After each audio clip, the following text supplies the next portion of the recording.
हमारे पास सिलोजिज्म का एक क्वेश्चन दे रखा है और उसमें कुछ टर्म है जैसे ओनली, अ फ्यू और ओनली। और इस क्वेश्चन में मैं आपको ओनली के बारे में समझाऊंगा कि ओनली कितना आसान होता है सॉल्व करने में। आपको बोला गया केवल कुछ ही ए बी है, तो पहले आप इसका वेन डायग्राम बना लो कि केवल कुछ ही ए बी इस तरीके से होगा कि ए का कुछ ही पार्ट बी से शेयर हो रहा है। सभी बी क्या है सी, तो सभी बी मैंने सी में बना दिए।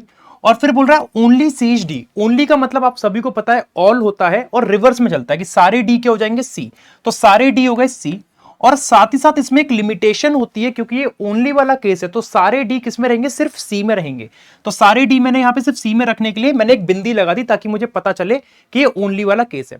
अब हमेशा याद रखना, कभी भी अगर आपको ओनली वाला स्टेटमेंट मिल रहा है इसका मतलब ये हो गया कि जो डी है वो केवल सी में रहेगा। डी ना तो किसी से रिश्ता बनाएगा और ना डी से कोई रिश्ता बनाने आएगा, मतलब डी का बाकी सबसे बाय डिफॉल्ट अपने आप मना हो गया। तो अब डी से रिलेटेड अगर कोई भी कंक्लूजन आता है, पॉसिबिलिटी या डेफिनेटली, देखते हैं कैसे बनेगा। जैसे बोल रहा है कोई भी डी ए नहीं है, ये डेफिनेट कंक्लूजन है, कोई भी डी ए नहीं है, तो क्या ये सही बात है? ये आप कहोगे बिल्कुल सही बात है, क्योंकि डी किसी से रिश्ता बनाएगा नहीं और ना डी किसी के पास जाएगा ना कोई डी के पास आएगा, तो कोई भी डी ए नहीं है, ये वाली बात डेफिनेटली सही है। सारे डी बी हो सकते हैं भैया, सारे डी बी नहीं हो सकते। क्यों नहीं हो सकते? क्योंकि डी केवल और केवल सी के पास रहेगा, ओनली वाला केस है।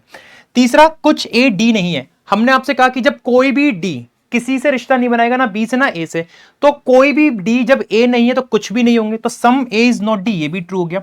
और चौथा वाला आप लोग मुझे कमेंट करके बताएंगे कि ऑल सी कैन बी ए, ये हो सकता है या नहीं हो सकता है। अगर आपको ये पसंद आया हो तो लाइक कीजिएगा और जुड़िए मेरे साथ मेरी क्लासेस में 6 बजे डेली शाम को। Thank you.